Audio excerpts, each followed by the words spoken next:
Halo, halo, apa kabar? Assalamualaikum warahmatullahi wabarakatuh. Selamat menjalankan, bukan selamat menjalankan ya, selamat merayakan ya Hari Raya Idul Adha 1444 Hijriah dan semoga kita tetap semangat ya menjalani hari-hari hari ke depan karena biasanya kalau lagi habis hari raya gini slow dulu suasananya masih liburan. Tapi saya ajak Anda untuk ngobrol. Ini ada satu topik yang cukup menarik berkaitan dengan seniman Butet Kartarajasa yang membuat pantun pada peringatan bulan Bung Karno yang sampai sekarang masih terus viral dan menimbulkan kontroversi karena dia dianggap mengolok-olok calon presiden Anies Baswedan dan juga calon presiden Prabowo Subianto. Dan saya membaca sebuah tulisan dari pengamat politik dan militer dari Universitas Nasional Jakarta yang Bung Selamat Ginting ini yang mengingatkan agar jangan sampai Butet Kertarajasa itu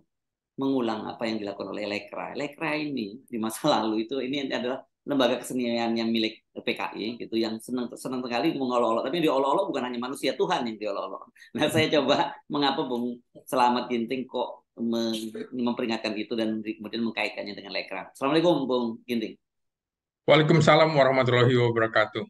Yes, gimana? Ya, Ini suasana bulan ini ya, suasana Hari Raya Idul Adha ini. Tapi ya, kita jadi agak ngomongin, betul Bung ya, Hersu, acara bulan Bung Karno di hmm, Gelora Bung Karno itu juga dekat sekali dengan rangkaian eh, Idul Adha ya. ya, Sama dengan sebelumnya ketika memutuskan eh, Ganjar Pranowo juga ya, dekat dengan suasana Idul Fitri. Jadi suasana-suasana keimanan atau keagamaan itu juga mestinya perlu dijaga. Jadi hmm, saya amati memang sudah beberapa hari, bahkan mungkin hampir sepekan, ya, eh, kontroversi dari puisi atau pantun dari seniman Butet Katarajasa ini menjadi polemik, pro dan kontra, dalam pengertian juga sampai akhirnya petinggi Partai Demokrasi Indonesia Perjuangan, hmm. eh, eh, mantan Gubernur DKI Saiful Hidayat itu, Jarod Saiful Hidayat ya. sorry ya, Jarod Saiful Hidayat itu juga sampai merasa bahwa ini pantunnya tidak elok. Hmm, Ya, apalagi kemudian kita tahu PDI Perjuangan sedang melakukan komunikasi politik dengan partai-partai politik agar mau bergabung gitu kan. Seperti misalnya Ketua Umum PDIP Megawati juga meminta Golkar, PKB, PAN untuk bergabung seperti juga P3. Nah, tapi dengan olok-olok seperti ini barangkali bisa menjadi buyar sekaligus mementahkan keinginan Mega agar partai politik bergabung, tapi yang lain juga akhirnya berpikir, wah ini kok ada Prabowo misalnya diolok dengan kata-kata yang eh, ya mungkin nggak pas lah gitu. Begitu juga dengan kata penculik, dengan untuk Anies Baswedan juga disebut sebagai pemimpin pandir. Nah, ini dalam suasana komunikasi politik yang harusnya dibangun, PDIP harusnya belajar dari kesalahan-kesalahan lama, Bung Hersu, seperti kemenangan pada pemilu 1999, PDIP merasa bahwa sebagai pemenang pemilu, dia tidak perlu merasa mendekat ke partai-partai politik lain, tapi partai politik yang harus mendekat kepada PDIP. Akibatnya kita tahu, Bung Hersu, pada uh, pemilihan presiden dalam sidang umum MPR tahun 1999 itu PDIP kalah gitu, Megawati kalah, tidak masuk akal dalam pengertian waktu itu. Nah, ini persoalannya adalah komunikasi politik yang dilakukan eh, eh, dengan buruk, jadi terlalu percaya diri. Nah, kasus yang dilakukan oleh Butet ini itu juga kenapa disesalkan eh, Saiful, Jarod maksud saya, itu juga akan menyebabkan komunikasi politik yang sedang dibangun menjadi sia-sia. Nah, khawatir kemudian misalnya yang lain, oh nanti kami juga akan diperolok-olok. Padahal harusnya dengan tema kepalkan tangan untuk persatuan membangun Indonesia Raya, harusnya semua berpikir bersatu untuk Indonesia Raya. Dan Bung Karno itu adalah milik Indonesia, bukan hanya milik satu partai. Jadi seharusnya dirangkul dan seharusnya juga tidak boleh ada partai-partai politik yang diundang dan ada partai politik yang tidak diundang. Ini kan menjadi bias. Ini acara partai tapi mengambil tema dan membawa nama besar proklamator kita, mestinya juga PDIP berpikir bahwa Soekarno ini tokoh yang menyatukan bangsa. Nah, kenapa saya kaitkan dengan seniman lekra yang dilakukan oleh Butet ini? Kita tahu Bung Hersu, pada tahun 62 seniman lekra begitu ganas gitu menyerang tokoh-tokoh tertentu, termasuk Buya Hamka yang sangat dihormati, ulama Islam besar yang dihormati, umat Islam bukan hanya di kalangan Muhammadiyah tapi juga beliau kan juga salah satu tokoh karismatis yang dihormati oleh para ulama.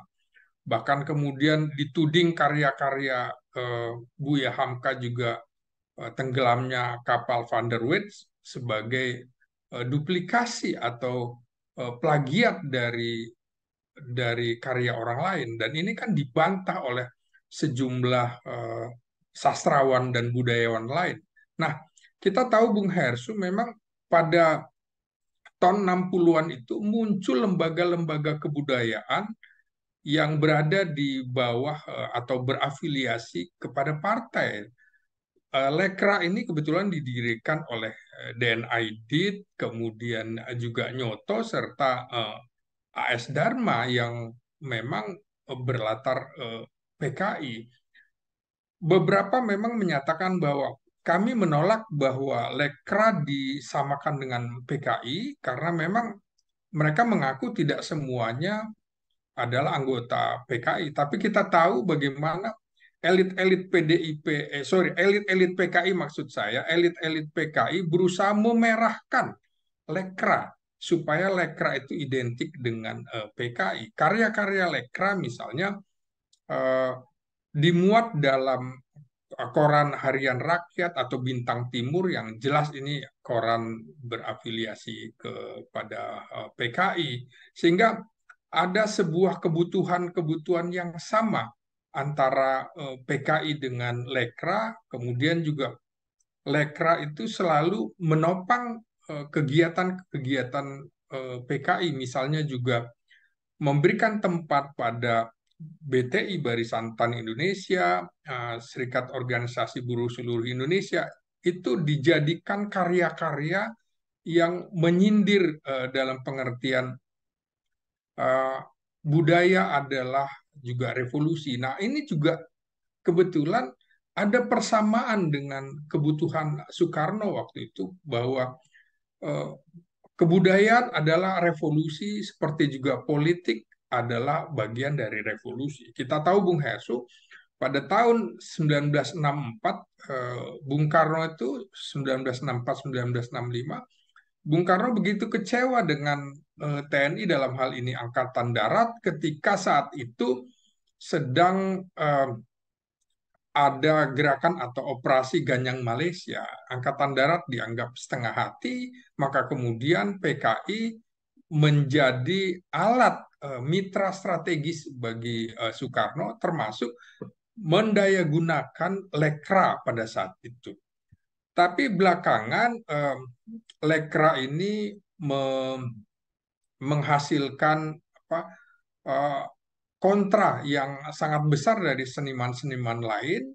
Kemudian mereka membentuk atau membuat petisi manifest kebudayaan yang intinya seni adalah untuk seni, Ya, bukan seni untuk politik praktis, apalagi memperolok-olok orang, hmm. apalagi kemudian menyudutkan orang untuk kepentingan yang lebih besar dalam pengertian kepentingan politik praktis PKI. Nah, waktu itu memang agak kesulitan di mana keuangan negara sulit, akhirnya kelompok manifest kebudayaan yang antara lain di dalamnya Taufik Ismail, Yes. HB Yasin, itu sulit untuk membuat forum. Nah, ini Angkatan Darat kemudian yang dipimpin waktu itu oleh Nasution dan Jenderal Yani membackup, membuat semacam konferensi karyawan penyair atau pengarang Indonesia, membuat eh, kritik begitu ya, membuat konferensi.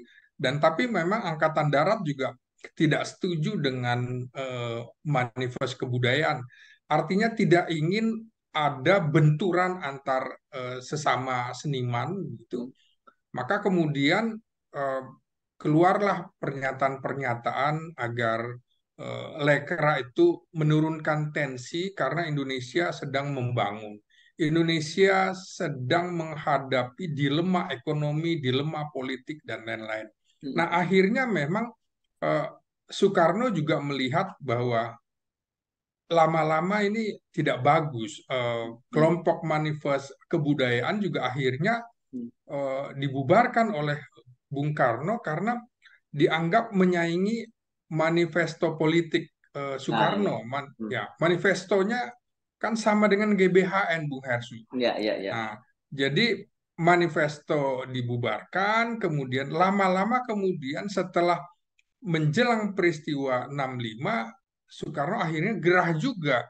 Terlalu kentara ini sebagai gerakan politik, bukan gerakan kebudayaan, sehingga tidak lagi bisa dibedakan antara um, uh, ini gerakan atau lembaga kebudayaan atau lembaga politik. Kita tahu sebenarnya PNI juga punya lembaga kebudayaan nasional, tapi kemudian itu tidak seperti Lekra. Begitu juga NU punya lembaga seperti itu, Muhammadiyah juga punya lembaga kebudayaan, tapi tidak pernah menyerang kelompok-kelompok tertentu, apalagi Ya, ya. situasi sangat panas begitu, Bung Hersu. Jadi Ya, ya. suasana tahun 60-an kira-kira sampai dengan 65 itu begitu dominannya posisi Lekra dengan karya-karya yang seperti Bung Hersu bilang, kok seperti banyak mencemooh orang-orang dan segala macam. Ya. Makanya saya menyarankan sebaiknya PDI Perjuangan walaupun Butet Kartarajasa berafiliasi pada PDIP seharusnya tidak mengeluarkan karya-karya seni yang kemudian menimbulkan kebencian dari pihak-pihak lain. Begitu, Ya, Bung ya. Hers. Ya, ya, Lekra ini mungkin buat anak-anak muda sekarang gitu yang lahir yang tidak mengikuti perkembangan pada sekitar gejolak politik pada tahun 65 gitu ya. Ya, Ini Lekra ini lembaga kebudayaan rakyat milik milik PKI yang seperti saya sebut memang dia bukan hanya mengolok-olok seniman lainnya, tetapi bahkan mengolok-olok Tuhan kan begitu ya lewat pementasan kebudayaan rakyatnya, apakah itu kalau di Jawa Timur itu lewat ludruk, kalau di Jawa Tengah lewat ketoprak. Saya nggak tahu kalau di Jawa Barat apa sandiwara mungkin ya, mungkin ya tonil atau apa gitu ya, mungkin iya, ya. iya. Jadi betul ada misalnya Tuhan mati begitu ya. Saya Ya, nggak tahu bahasa Jawanya apa itu, Bung ya, ya, Hesu. ya, Kemudian ya, juga Tuhan manten segala ya, macam. ya, ya, ya, ya. Kemudian Hmm. kalau dengan kata-kata kan wudhu bisa diganti dengan tayamum. Oh, kalau gitu bisa juga diganti dengan air kencing kami kan suci juga. Iya, Yang iya, itu iya. yang itu membuat umat Islam marah begitu ya. Iya, iya, Ini iya. kok sudah tokohnya diperolok-olok, kemudian agama diperolok-olok. Akhirnya orang sudah tidak bisa membedakan, Ya, ini Lekra ini sama dengan PKI yang kok gerakannya sama, seringkali menyudutkan umat ya, Islam. Dan Nahdlatul Ulama waktu itu paling marah, Bung Hersu, ya, ya. dalam menghadapi Lekra ya.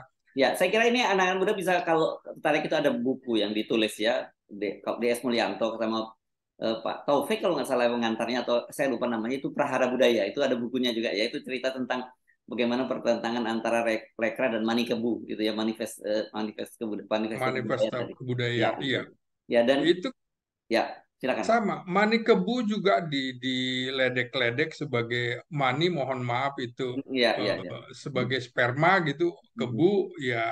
Jadi Kerbau. kebudayaan yang mengandung sperma begitu kan. Oh Wah, gitu, luar bukan biasa kerbau ya. pokoknya seperti begitu ya.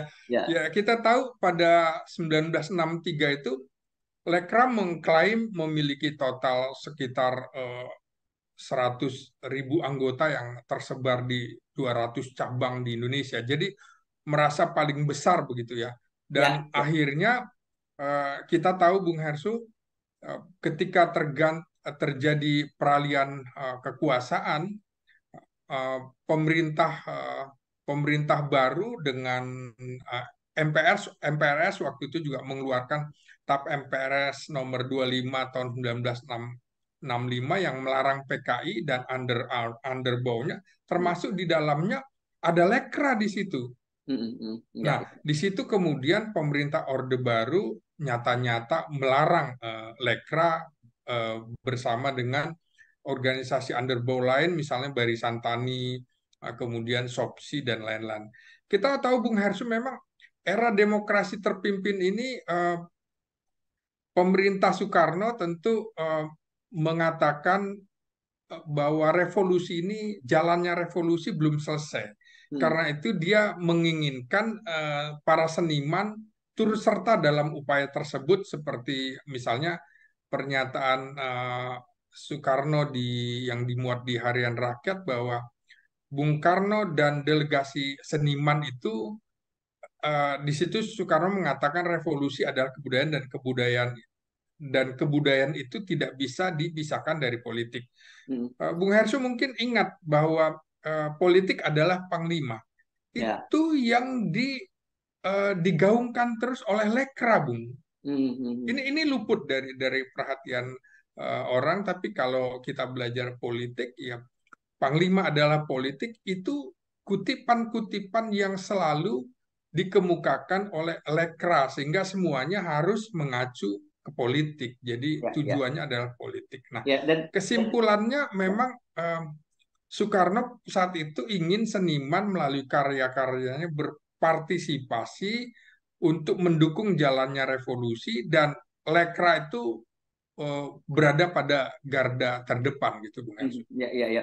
Dan kalau kita kait-kaitkan dengan situasi saat ini, makanya kemudian banyak sekali para tokoh senior gitu yang khawatir ya dengan apa yang terjadi di Indonesia, karena kan mungkin memang tidak seperti dulu ada lembaga seperti Lekra gitu, tapi Ya, praktek yang melakukan buzzer itu kan sebenarnya juga mirip-mirip dengan yang dilakukan oleh para seniman Lekra dulu ya, mengolok-olok agama lain, termasuk mengolok-olok orang beragama yang baru belum lama ini kan, saya kira dalam pekan ini juga, pekan kemarin ya, ya, bagaimana kita lihat kalau salah satu calon presidennya Anies Baswedan dibully habis, yang dibilang dia pakai istilah tukang ngibul naik naik tukang ngibul ya. ya gitu. Itu kan juga bagian dari memperolok-olok. Begitu ada orang naik haji pun masih dibully juga kan begitu. Nah, itu kan sangat disayangkan, Bung Hersu, apalagi kemudian yang mengolok-olok itu akhirnya agamanya berbeda gitu kan. Iya, Ini itu kan dia bisa seperti ya, ya. bisa menjadi sara ketika orang yang beragama berbeda dengan Islam mengolok-olok tentang ibadah haji yang kebetulan dilakukan oleh bakal calon presiden. Hmm. Sebenarnya kan bakal calon presiden atau yang kemungkinan berkontestasi bukan cuma Anies Baswedan, di situ juga Hmm. ada Prabowo Subianto, ada Ganjar Ganjar Pranowo. Pranowo juga ya, ada di Hmm. situ yang ada Puan, ada Sandi, dan lain-lain.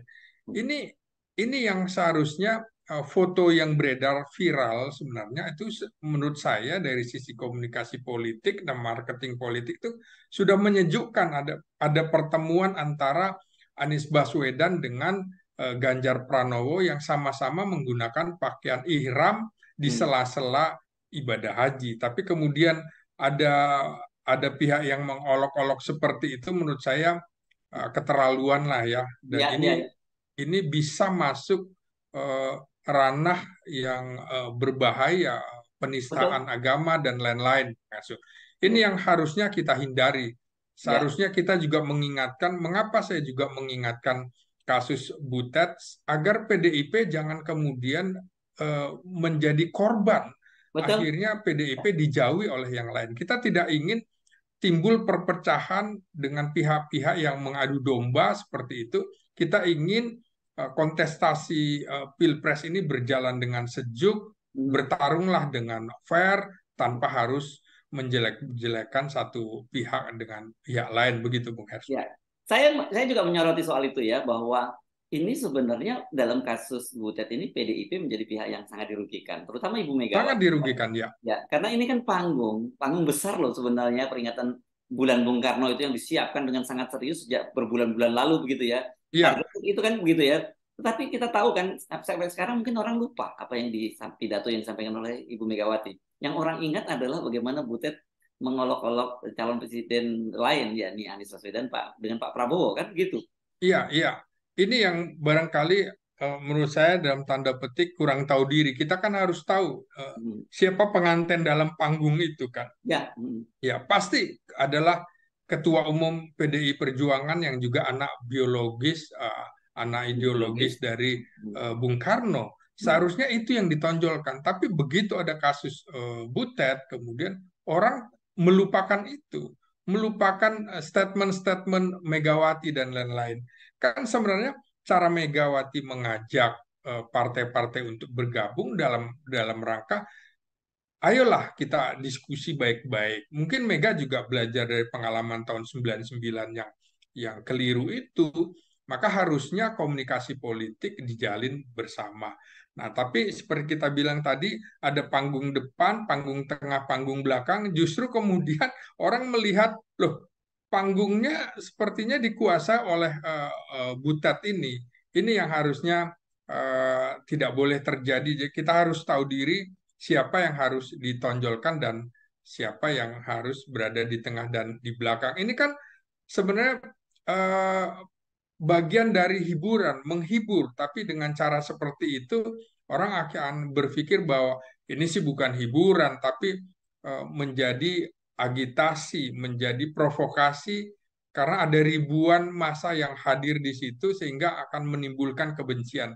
Lain soal kalau eh, puisinya itu sama-sama menempatkan siapapun yang akan terpilih inilah presiden kita. Itu kan lebih sejuk daripada kemudian memuji satu orang kemudian merendahkan pihak lain. Ini yang menurut saya tidak elok. Nah, Ya, pola adu tapi domba ini ya, juga mengingatkan orang ya pada karya-karya Lekra itu, Bung Hes. oke. Tapi apakah pertanyaan saya seperti juga dinyatakan oleh Butet itu kan dia sebagai seniman dia punya punya apa hak untuk bersikap kritis itu, dan dia juga menyatakan bahwa itu yang saya sampaikan kan berdasarkan fakta gitu, Bung Ginting. Ya, jadi gini kan, Bung Hersu. Eh, Seni itu memang bukan hanya harusnya bisa dinikmati oleh segelintir orang saja, melainkan juga bisa dinikmati setiap insan. Jadi, sedangkan politik itu kan berbeda dalam pengertian politik punya kepentingan kekuasaan. Kalau seni kan lebih pada menghibur. Kalau kita lihat manifesto kebudayaan waktu itu adalah ingin bahwa seni adalah seni dan kita merujuk pada Pancasila. Apa itu? Ya kalau kita mengkritik, cobalah kita ingat sila pertama ketuhanan Maha Esa. Cocok nggak nih gitu kan? Cocok nggak dengan kemanusiaan? Cocok nggak dengan persatuan? Cocok nggak dengan kerakyatan? Bagaimana dengan keadilan sosialnya? Ini yang harusnya dipikirkan. Jangan kemudian seni juga apa? Seniman bisa seperti juga politikus ini adalah aktor yang bisa mempengaruhi massa, melebarkan sayapnya ke masyarakat luas untuk bisa mempengaruhi orang. Jadi kalau mempengaruhi yang baik nggak apa-apa, tapi kalau isinya menghasut, ya kemudian ini tentu harus kita ingatkan, jangan sampai kemudian eh, PDIP aset aset bangsa ini juga menjadi apa dikritik habis-habisan dari kasus yang dilakukan oleh Ya, ya, uh, ya. Butet ini. Ya, ya. Jadi korban juga gitu dalam hal ini gitu ya. Pasti jadi korban, Bung Hersu. Jadi dianggap tidak bisa mengendalikan senimannya gitu. Atau Harusnya kan ya uh, kalau cuman dianggap nggak mengendalikan, itu mungkin nggak terlalu merugikan. Tapi kalau dianggap memang sengaja mendesain seperti itu, menyerang lawan politiknya melalui panggung yang besar, itu kan jauh lebih lebih serius konsekuensinya kan. Iya, iya. Menurut saya juga begitu, Bung Hersу. Jadi eh, mestinya seperti yang dikemukakan oleh Jarod itu, Ya. ini tidak elok dan merugikan. Dia sebenarnya ingin mengatakan bahwa Hmm. cara monolog yang dilakukan oleh Butet ini merugikan citra partai Hmm. yang sedang mencari kawan Betul. sebanyak-banyaknya. Ya, Ini karena posisi PDIP sampai sekarang ini kan belum, betul. ini Nah, tidak punya kawan koalisi, Bung Hersu. ya, ya, ya, ya, ya. Iya, apalagi kemudian belum ada partai yang mau masuk, walaupun yang sudah masuk adalah partai-partai non parlemen dan itu tidak dihitung seperti, Ada mohon maaf, P3, Bung? Hanura, Perindo. Nah, P3 juga kita tahu Ya, di antara 9 partai parlemen ada partai paling buncit gitu betul, ya. betul, ya. Sehingga kemungkinan eh, bisa meminta wakilnya sebagai orang yang dipinang menjadi Hmm. calon wakil presiden juga bisa batal. Betul. Seharusnya sebenarnya kalau kita lihat betapa ada faksi-faksi di PDIP itu yang coba yang satu faksi ini menyorongkan nama ini. Kita tahu jadi eh, konflik terbuka antar faksi PDIP kan begitu nyata, Bung Hersus, Hmm. sehingga Ya, ya. kita bisa lihat bahwa ini ada pertarungan yang belum selesai dan sangat mungkin PDIP akan mengevaluasi keputusan-keputusan Betul. politiknya, apakah mau jalan sendiri, bergabung, atau jangan-jangan juga akan membatalkan pencalonan Ganjar Pranowo. Karena Hmm. semua Ya. bisa terjadi, Bung Hersu, Hmm. sebelum itu pengumuman didaftarkan ke KPU begitu. Ya, Jadi ya, ya. Ya, mestinya PDIP agak soft lah, ya, agak ya. hati-hati Ya. dengan seniman-senimannya ini begitu. Ya, katakanlah misalnya begitu, kalau saya lanjutkan, katakanlah nantinya saya terjadi tiga pasang calon, dan kan kenapa saya menyebut itu kan pertemuan antara Puan dengan AHY itu kan menyiratkan bahwa Puan mengakui pencalonan Anies Baswedan, kan begitu ya, saling menghormati kan, mereka menyatakan Iya, begitu. iya betul. Ya, dan katakanlah misalnya nanti skenario-nya ada tiga pasang calon, dan itu pasti akan ada dua putaran kan gitu pemilihan presiden. Dan kalau dua putaran, katakanlah calon dari PDIP itu yang menang, kan dia pasti harus merangkul salah satu calon yang kalah. Kan kalau dengan cara begitu pintunya ditutup kan oleh Butet kan. Nah itu dia. Sebenarnya ini kan ada momentum bagus ketika Puan juga sedang naik haji, Bung Hersu. Ya, ya, ya. Artinya Hmm. Puan berpotensi bertemu dengan Anies Baswedan di Tanah Hmm. Suci. Hmm. Ada pertemuan juga, kemudian ada Sandiaga Uno, kemudian ada Suharso Mano Arfa dari P3 dan beberapa elit partai ternyata sedang menunaikan ibadah haji. Kita tidak tahu, barangkali ada hikmah haji di situ, eh, maka ada rekonsiliasi damai dalam Hmm. pengertian Hmm. sudahlah jangan terlalu gontok-gontokan. Kita belajar dari pengalaman Pilpres 2014, 2019 yang kemudian menimbulkan fragmentasi yang begitu Hmm. tajam. Nah, Hmm. ini yang harusnya tidak dipertajam lagi oleh seniman-seniman partisan model Ya. seperti ini, Bung Hersu. Hmm. Ya, Jadi ya, ya. jangan lagi kita belajar dari pengalaman tahun 60-an, seniman partisan yang memang berada di belakang partai yang akhirnya partai dibubarkan, maka lembaganya juga dibubarkan. Jadi seharusnya ini tidak terjadi. Kita tahu sampai saat ini sama-sama belum ada yang pasti. Anies Baswedan belum pasti Hmm. pasangannya siapa. Hmm. Apakah akan didaftarkan atau belum juga belum pasti. Begitu Hmm. juga dengan Prabowo, Hmm. sampai saat ini belum punya pendamping. Begitu Hmm. juga dengan Ganjar.